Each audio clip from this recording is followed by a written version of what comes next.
want to ask you a question. What is the first thing you turn to in the morning and the last thing you turn to before you go to sleep? I bet it's not your spouse. We are addicted to these phones. And what I'm here to talk about is we hear a lot of things about technology that can cause us to be addicted or be using it in ways that drives us away from each other. But today what I'm going to talk to you about is the gift of technology, of how if we implement it in the right ways, in ethical ways, that we can actually create greater human connection. Now, there are many people out there, all sorts of industries, that are being disrupted by technology today. It's happening in our workplaces. It creates a lot of fear. However, there's one true story about all disruption, is that we cannot stop change, that it will happen. I'm going to start off showing you a story about a company that tried to stop change. In business, there will always be disruption. Your success depends on how you manage it. And no business is immune. Kodak, founded in 1888, for a century, it dominates film and camera sales. At its peak in 1976, Kodak claims 90% of film sales and 85% of camera sales in the US. Just 12 months earlier, it invents the digital camera, the event that would mark the demise of this hugely successful business. For fear of cannibalizing film sales, Kodak is reluctant to pursue filmless photography. 1988, Fuji market the first consumer all-digital camera. 2000, the first camera phone is sold. 2004, photo sharing site Flickr is launched.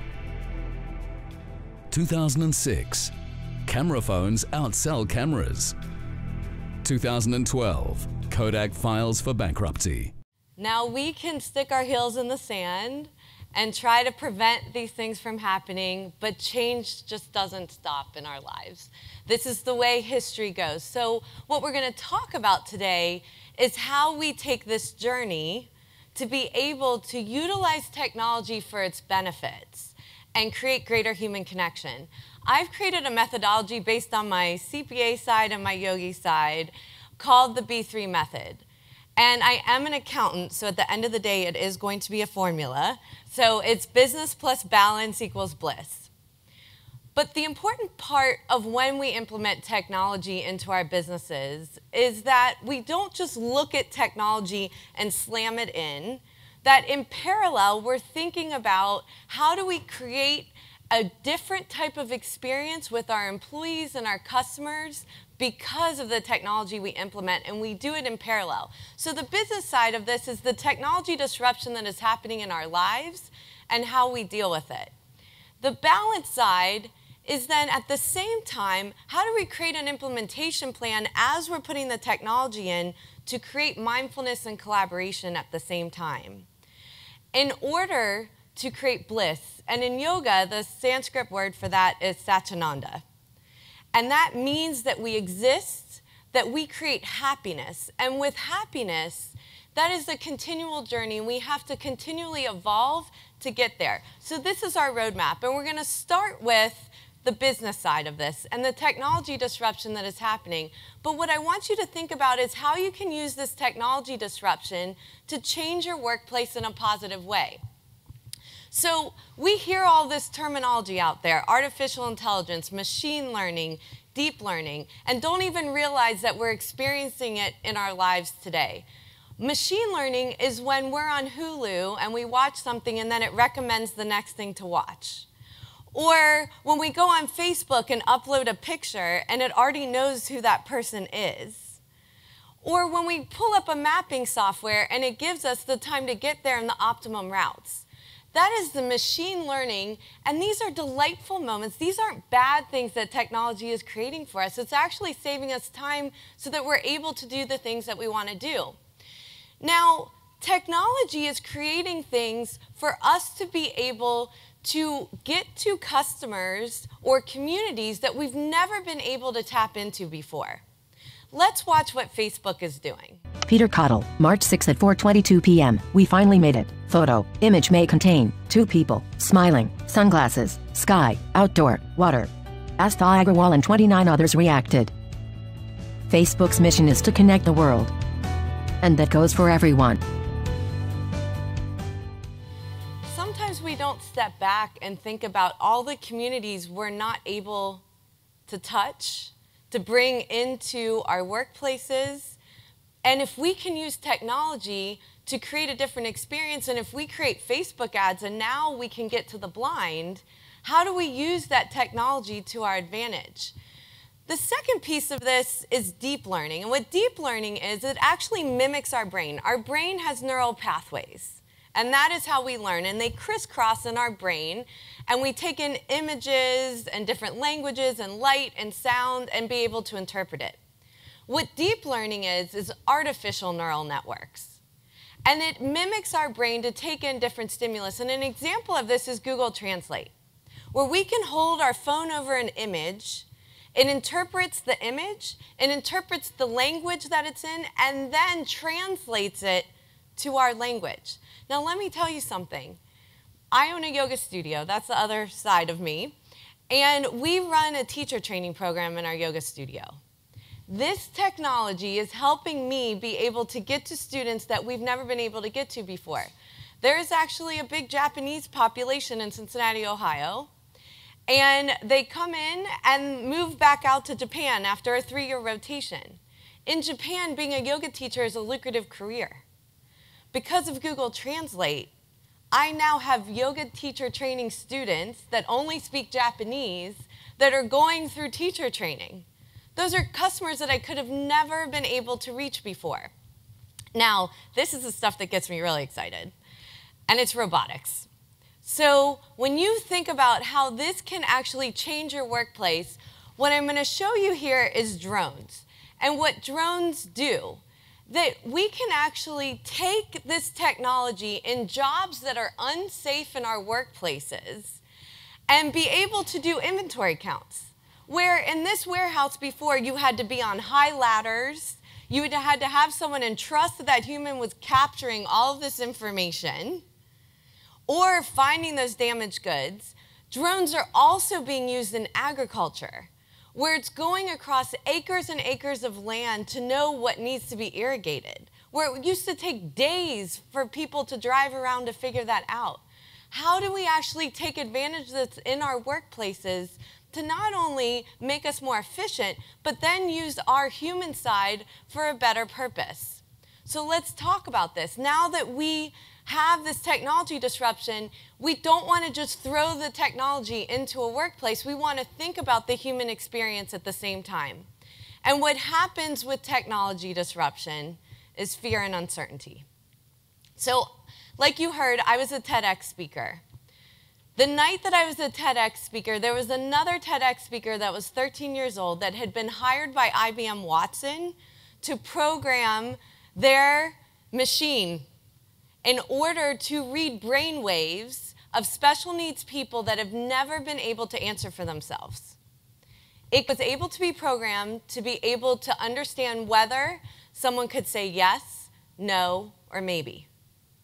Well, a 23-year-old woman was able to answer for herself for the first time, and her mother had taken care of her entire life. But what happened during this experience, when this woman felt independence for the first time, the mother started feeling displaced. And it's a result that we wouldn't think would happen. So when we put in this technology, we need to think about what is the experience people are feeling so that we take those inputs in and make sure we're designing that technology, and that is mindfulness. That is the outside of awareness of what people experience in the workplace, the fear that they have, so that we can listen, hear it, and then incorporate it into our workplace so that they find fun and play and creativity when they put this into place. We need to disconnect from the technology. So if we put technology in place that only creates more stress in the workplace, then we're not doing anyone any good. So we need to think about, how do we put parameters in to make sure that people are not addicted? I know I used to be joked with that I would reply faster than someone sent an email. And it's important that we don't require people to be on their phones all the time, because what happens with this is we create an experience for others that they're not important. Whether we intend to or not, when we're speaking with someone and that whole time we say, hold on just a minute, let me check that. Let me just take this quick call. What is the experience that we're giving that customer, that employee, that we need to think about how we adjust our time on technology versus not technology. So I have already put the benefits of automation into a yoga studio that is a very traditional place that's typically very manual. We are on all Google documents. We are on cloud POS software. Everything we do is automated. It allows me to travel, but it also allows for my staff to make sure when a client walks in the door from the front desk person, they're ready for what that person needs. That no one's trying to figure out what handed off from one front desk person to the other. We've been able to create different client experiences because of the automation. It's freed up our time, where we have something called the 100 Ohm Club, where we actually engage our customers to keep coming back and celebrating and doing fun that we would never have time for did we not have this technology in place. So while we're putting this journey in place, think about the parameters you're putting in for tech use and the communication. That you're making sure that you're telling people, even if you can work 24/7, that that's not a requirement. That you set those expectations so someone doesn't create more stress as you're putting that in, which creates bliss, our greater human connection. So how do we use this to our advantage? We take things that are our human tools into the workplace so that we can have a better experience. So we've talked about mindfulness. One of the things that you may see on your table is a 2-minute timer. We often take stressful things from one experience into another at work. If we take 2 minutes in our day and actually set an alarm, shut our eyes and not peek, we can reset our central nervous system. How can we put those parameters in our day to allow people to reset and be more present and make sure they're in the right experience with each other? The other thing I've given you is a mantra. Mantras are a way to shift our energy and make sure that we set an intention for our day of how we want to show up. And for me, I'm a musician, also as a hobby, and there's little notes on music, for those of you that are a musician, that are called grace notes. And these grace notes, when you're a musician, you play them really fast. But if you don't play these grace notes, the music sounds completely different. So I use that mantra, which I'm gifting you today, to remember those grace notes in your day, that you don't miss the most important business ideas or feelings or emotions that are going on in the workplace, so that you create that better human connection. Now, with our phones, hide them. If you are in a meeting, make sure that they're not up on the desk. You can turn them to grayscale so that they don't alert you to keep looking at them. We look at our phones 150 times a day, which equates to 2.5 hours a day or 38 days a year. If we can start figuring out in our workplace to eliminate that time on our phones, what can we eliminate with overtime as well and be able to spend more time together? We can set do not disturb on our phone so that we aren't alerted and we make sure that person we're meeting with knows that they're important. And in order to do this, we need to go through this journey. We need to make sure we have a roadmap, that we don't just put in technology for technology's sake, but we create a roadmap of the technology that we want to put in for the benefits of our business and our customers, but also the experience we want to create at the same time. Now, the research on our brain is it takes 30 days to create a habit. Another thing that you have on your table is a 30-day challenge journal.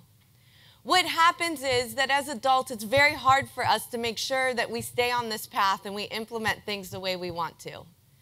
So we have to stay accountable, and by journaling, it can help you. That each day you say, what did I like about it? what didn't I like about it, and what am I going to do different tomorrow? If we put that into our workplaces and challenge our teams to offer that up as we're putting in the technology, we might get new information that we could have never imagined as we create this new experience. So what I want you to remember is that people may not remember exactly what you said or what you did, but they will remember how you made them feel. Thank you very much.